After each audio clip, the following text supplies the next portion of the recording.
এবার আসুন, যাকাত কি দিবে? যাকাত যাকাত কি দিবে? আল্লাহ পাক রব্বুল আলামিন যাকাতের কয়েকটা খাত বলে দিয়েছেন। ফসলের ক্ষেত্রে আল্লাহ যাকাত শব্দ ব্যবহার না করে ওসর শব্দ ব্যবহার করেছেন। কি ব্যবহার করেছেন? ওসর শব্দ ব্যবহার করেছেন। রব্বুল আলামিন ডাক দিয়ে বলেন, ইয়া আইয়ুহাল্লাযীনা আমানু আনফিকু মিন তাইয়্যিবাতি মা কাসাবতুম ওয়া মিম্মা আখরাজনা লাকুম মিনাল আরদ ولا تيمموا الخبيث منه تنفقون ولستم بآخذيه إلا أن تغمضوا فيه واعلموا أن الله غني حميد। সূরা বাকারা আয়াত নাম্বার 266। কত? কোন সূরা? আপনি যাকাত কি দিবেন? যাকাতের সম্পদ কয়টা? এক নম্বরে ফসল। কি বলেন তো? শস্য ক্ষেত্র, ধান, চাল, গম, যা আসে, জব, এগুলো সব মিলিয়ে ফসল, এটার যাকাত আসে। এরপরে যাকাত আসে হলো আপনার পশু থেকে। কিসে? পশু। এরপরে আসে তৃতীয় নম্বরে স্বর্ণরূপা। তৃতীয় নম্বর কি? চতুর্থ নম্বরে নগদ অর্থ। কি বলেন তো? নগদ অর্থ।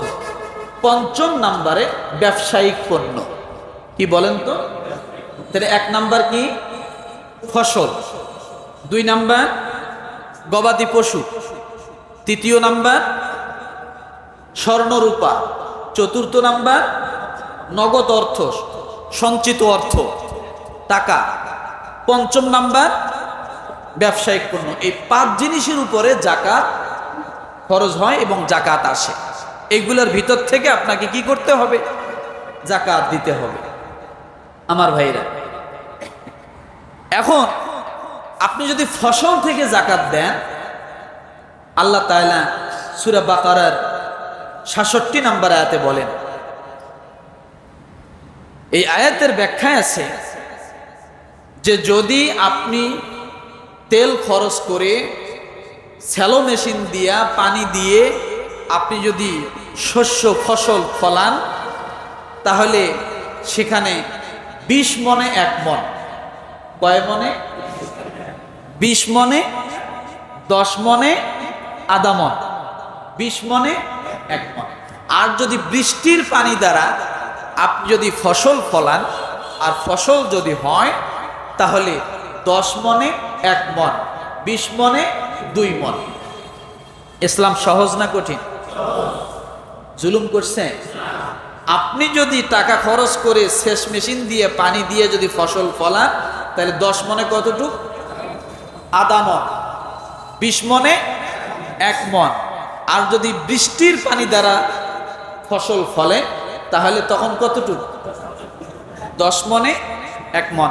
9 মণ মালিক আপনি, 1 মণ মালিক হলো গরিব। বুঝাইতে পারছি আমার ভাইরা? তাহলে স্বর্ণের ক্ষেত্রে আমরা কি জানছি? স্বর্ণরূপার দিয়ে যদি আমরা যাকাত দেই, তাহলে 100 টাকায় কত? 2.5 টাকা। মনে থাকবে? এইভাবে হিসাব করে যতটুকু আসে